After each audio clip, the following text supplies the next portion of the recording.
Wildlife ecotoxicology of pesticides. Can we track effects to the population level and beyond? Pesticides' intended effects. Pesticides are a vital aspect to agricultural components all over the world, demanded by human population. In simpler terms, pesticides are a variety of chemical compounds that are created in an attempt to kill off unwanted species, but is also commonly used within public health to stop living things that carry disease and may continue the spread. And more of an example, there are over 120 endocrine-based disruptive developments of pesticides that work towards helping brain-related chemical issues. The graph below depicts further into what was expressed within the provided articles. As the years continued, not only did the natural life count on the use of pesticides, but so did the health aspect of it, relating to that of humans within public health and all over the world. The overall use has resulted in major effects that relate to consequences within one's population. Research. Over the past 25 years, the research aspect has switched from eyeing chemical exposure to the linkage of lab work and field experiments based off pesticide findings. Researchers have studied what ingredients are put within the pesticides, both American and European, to determine their further effects. In a different aspect, much of this research has shined on cardiovascular, neurological, and respiratory effects in both rodents and humans, and how these pesticides work hand in hand with those issues. The main research done with pesticides is focused on honeybees, as they provide strong evidence in relation and individual population. The U.S. and other countries have continued to spend much time and money in continuing the research behind these different pesticides. Unintended effects on individuals. Pesticides that cause unintended effects include neonicotinoids on bees, DDT on birds.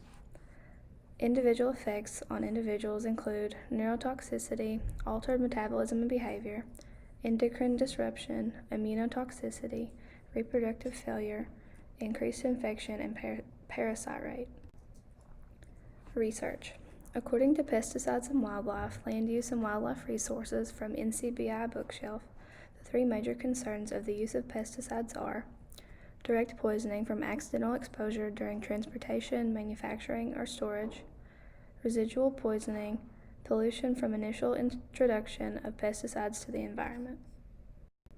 Population level effects of pesticides. Many different types of populations were affected, including raptorial birds, American alligators, amphibians, aquatic insects, earthworms, fish populations, and crustaceans. Examples of effects of pesticides on populations. In both bird and fish populations, an increase in mass deaths has been observed. Birds also experienced a decline in their population along with amphibians. Reptiles have experienced a change in their population parameters. Insects have many different effects, including decreased colony sizes, changes in the effects of insects, and mortality incidents.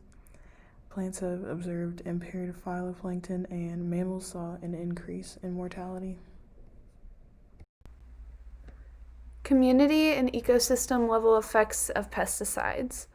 So a community is a group of one or more population. Some effects on communities from pesticides include the following: changes in plant species diversity, increased parasite host richness, decline of natural predators, changes in microbial communities.